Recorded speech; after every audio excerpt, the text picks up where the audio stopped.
Hi everyone, this is Zach with Revelament Design. Just wanted to show you our latest creation. This is our Toyota badge slash mirror pendant. This is printed in PET G.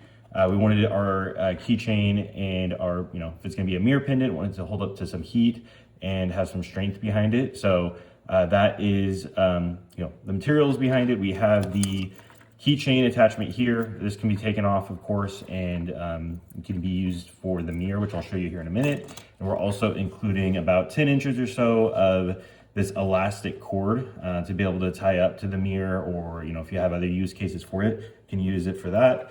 But here is kind of how you would use it on the mirror.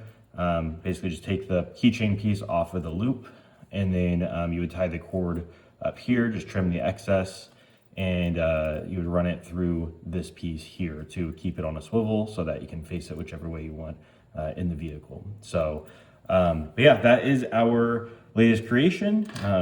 Flip it over here so you can take a look at the back.